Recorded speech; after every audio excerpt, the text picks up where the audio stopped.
Well, hi everyone. I'm Andy Asher. I'm editor of Bloomer Boomer. We're about the Good Life Movement Plus 50, and I'm here with Annie Rivera. Hi, Annie. Hi everybody, I'm Annie Rivera, and yes, I am also a YouTube creator, and I am known as the Renaissance Woman, they call me, journeying through life with my little trusty partner back there. His name is Panther. He's my little chihuahua, and on my channel I do product reviews, I do fitness and workout tips, favorite things, and I'm doing a series called Celebration Awareness, and love for you guys to check it out sometime. That sounds great. So anyway, what we did was we decided to combine our interests and, like a lot of people this day and age, I mean, we got to know each other online. So, that's the sign of the times, right, Annie? Yes, for sure. Okay, so I'm a baby boomer, and Annie is Gen X. So we come to this maybe with our own perspectives. Not that it's not that it really makes that much difference, but I guess it's a point, a reference point, you might say. And so that's what we're doing here, and we're having fun. You might call this, I don't know, in the jargon of the TV world, a pilot. See how it goes, and go from there. That's you gotta try things out, don't you? That's right. We sure do. Absolutely. Okay, so what we're doing this week now, what we intend to do, our plan here, is to bring out topics of interest, right, Annie? I mean, it can be all kinds of stuff, right? Yes. Anything under the sun. Okay. So, under the sun today is the topic of golfing. Now, the strange part of all this is, and the kind of the contradiction here is, I don't play golf. I have tried golf. I don't like golf. Yet I'm featuring golf. That makes a lot of sense, I know. It does, and the extent of my golf knowledge is miniature golf. And so, Andy, let's tell them why we decided on golf. Yeah, that's a good question. I think, I think it's, what is it? Because golf month, is that the idea? It is. August is the National Golf Month, yes. Aha, okay. Well, that was then a smart move on our part. So, okay, August is National Golf Month, so we decided to do something on golfing. And to make this more relevant, since I know really virtually nothing about golf, and Annie, well, I guess she knows probably more than me, but no, okay. So we're going to learn together. Is that the idea? That's it. Yeah. We are. No, I have definitely tried golf. As I said earlier, I don't like it. I'm not good at it. I suppose if I started earlier in life, I might have understood it. But there's a lot about golf, as any golfer knows. There's certain formalities you need to make sure you know about. And if you do any of those wrong, you're liable to get not quite kicked off the course, but that's a no-no. And then it's plus the game itself. It's I take nothing away from golfers. I know it's a very, very tough game. So, and it's also very competitive, right? I mean, who knew? Who knew how competitive it was? Yeah, for sure. Who knew? I mean, I had no idea that golf to that extent is as competitive, like say with, in comparison with, say, basketball or baseball or whatever it may be. Sorry, that's my lovely little dog over there. He's making a count. Announcing that the male or female?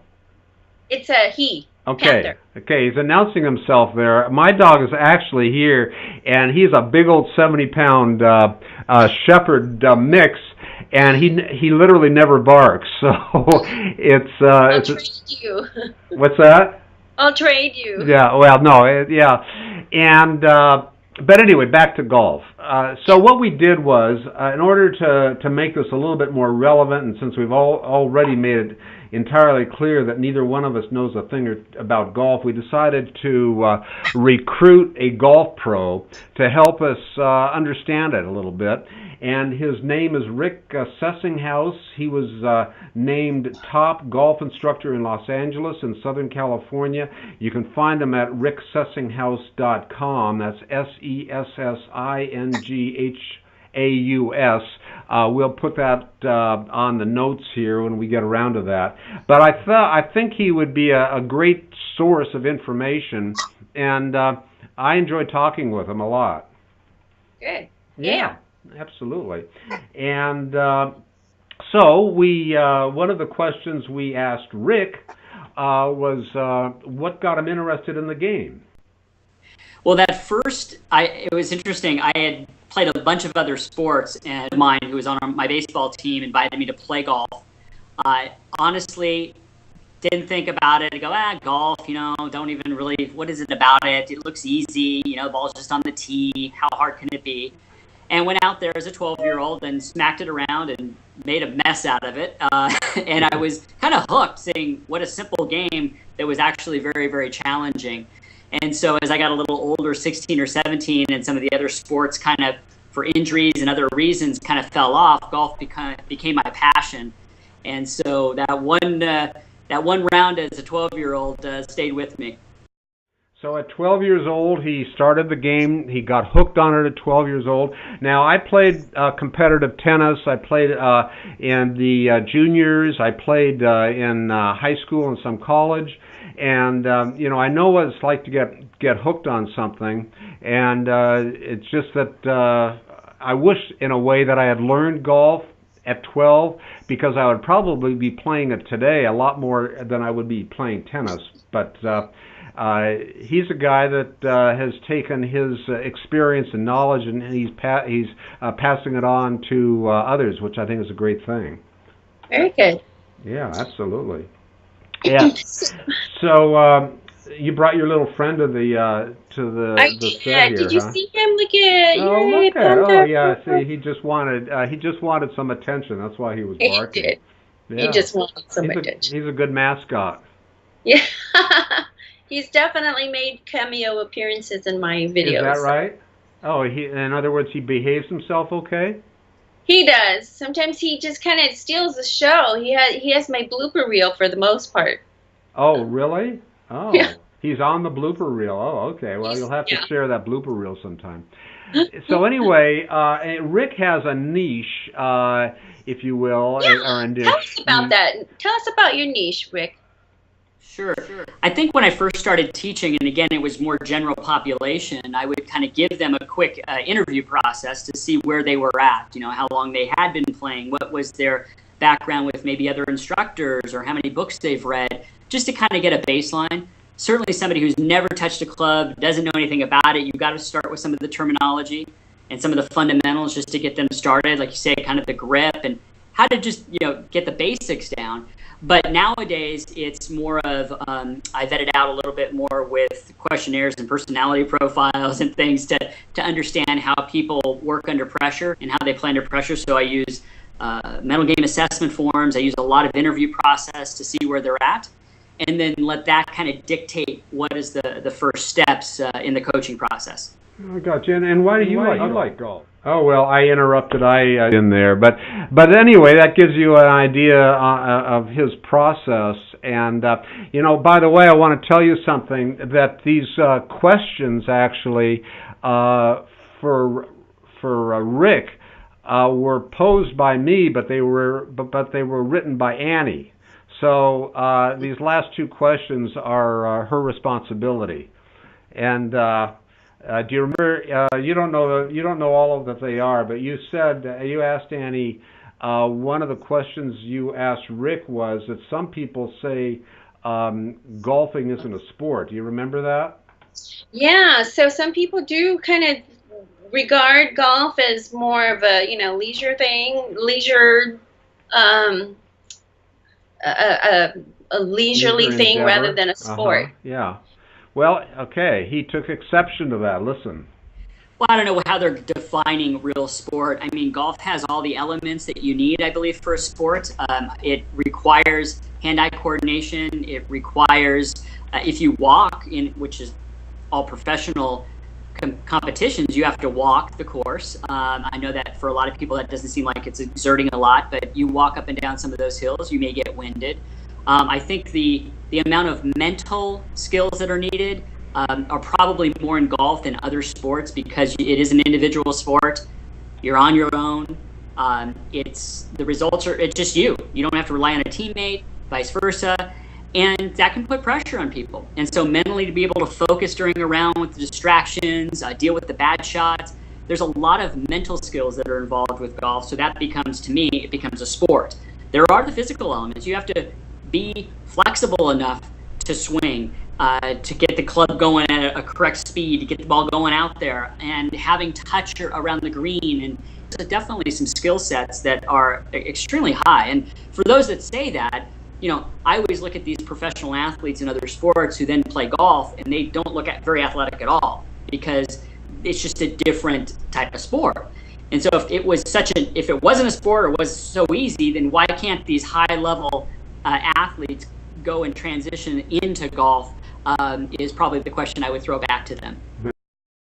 I think he really makes a good argument. I mean, I think golfers might get a little defensive about that question, and I might have noted a little bit of that, but it's from the standpoint of exercise on the green and walking, it's good. Now, I played golf, I don't know, maybe a dozen times.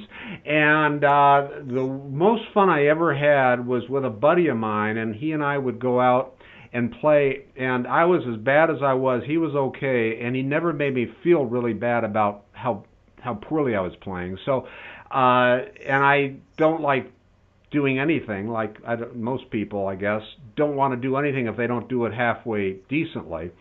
So I always had fun. And the only other time that I really had a lot of fun, and it was when I went out and I drove the liquor wagon, I guess. I'm sure there's a better name for it than that. And that was great. I was I know, it was a tournament that I attended, and so I was driving a little cart around, and I was a popular one on the there, because of course I had all the booze. Oh, and the wheels probably too. Yeah, that's right. Yeah, that's me. I mean, that's what I would probably do golfing for, is just kind of for the exercise, just walking and swinging the ball, or swinging the golf club. Sorry, and just for the exercise. Yeah, that's absolutely. And you know what? The last and final question you asked him was, I think, the biggest doozer of all. You remember that one? Yes, I do. This is the golden question, Rick.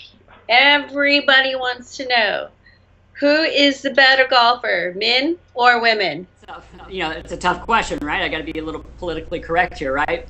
But it's interesting. I'll tell you. I mean, if we looked at pure power, obviously, we look at the PGA Tour, the men are going to hit the ball further. There's no doubt about that.